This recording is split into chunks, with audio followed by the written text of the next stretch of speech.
Les larolimicoles coloniaux forment un groupe d'espèces d'oiseaux d'eau protégés pour lesquels l'Europe a une forte responsabilité.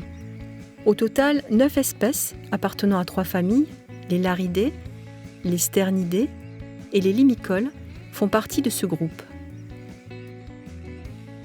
Leurs points communs, ce sont tous de grands voyageurs qui traversent la Méditerranée 2 fois par an.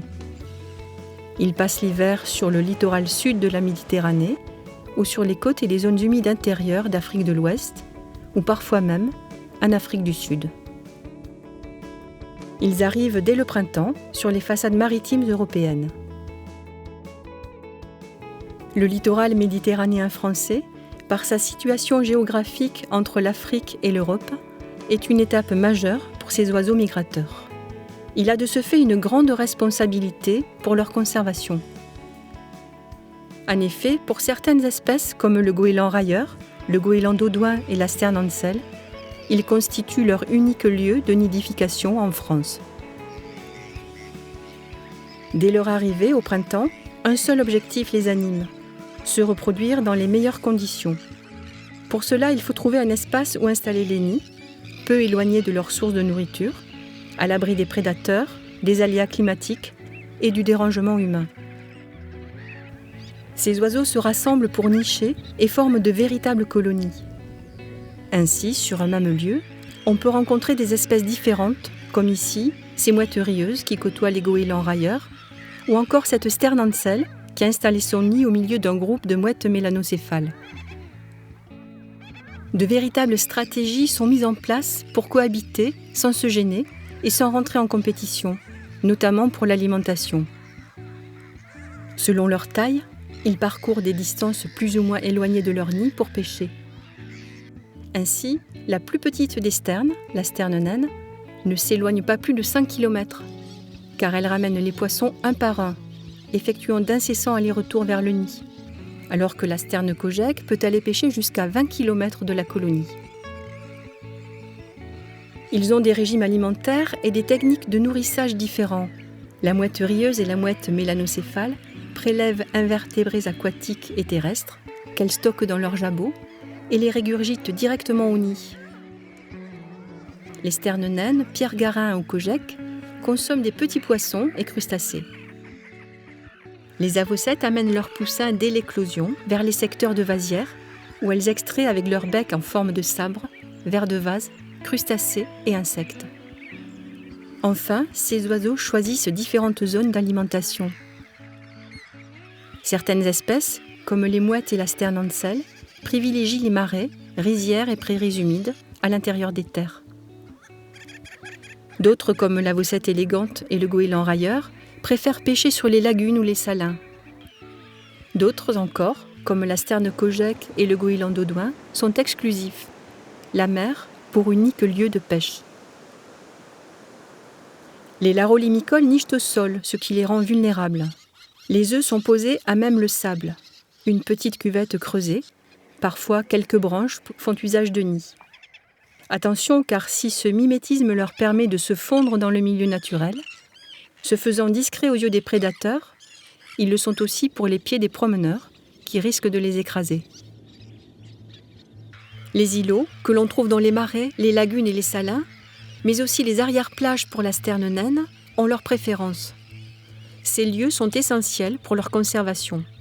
Suffisamment distants de la berge, la lame d'eau qui sépare ces îlots de la terre leur offre une protection contre l'intrusion des prédateurs terrestres comme le renard, les chiens ou les sangliers. Cependant, ces îlots, qui les protègent des agresseurs, peuvent être noyés lors des tempêtes et mettre en danger, voire en péril, la colonie.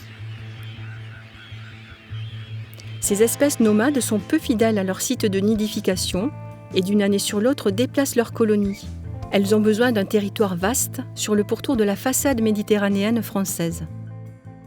Les larolimicoles coloniaux sont en difficulté, tant en France qu'en Europe, où ils sont classés parmi les espèces vulnérables.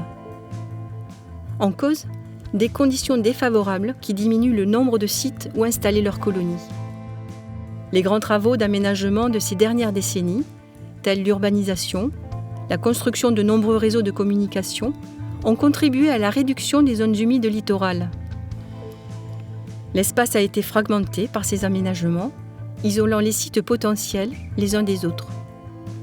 Ces modifications d'importance ont figé l'évolution naturelle du littoral et fixé le trait de côte. Le processus de création d'îlots sableux a été stoppé. Les îlots existants s'érodent et même disparaissent par l'action des tempêtes ou du vent.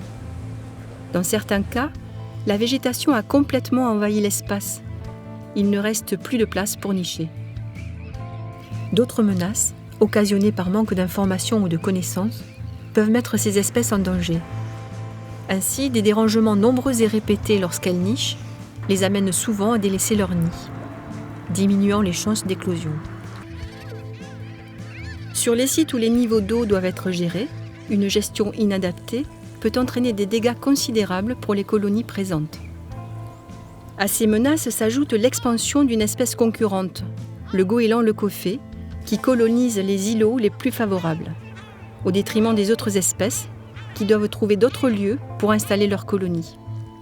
Conséquence de cette situation héritée du passé, les larolimicoles n'ont d'autre choix pour se reproduire que de s'installer sur des sites de substitution qui peuvent parfois se révéler très inadaptés. Par exemple, les digues des salins sont largement utilisées par les oiseaux, mais jouent comme des pièges à cause de leur accessibilité aux prédateurs.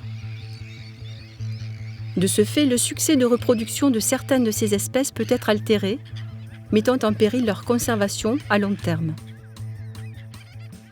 Face à cette responsabilité interrégionale, la dynamique du projet Life Plus en vol s'est créée autour des Amis du Marais du Viguera.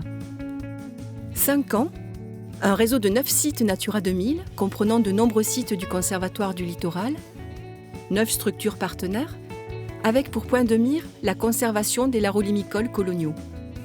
Le projet Life Plus en vol s'appuie sur les compétences multiples et partagées des gestionnaires du littoral méditerranéen français. Augmenter le nombre de sites de nidification sur l'ensemble du littoral méditerranéen français constitue le cœur de ce projet d'envergure.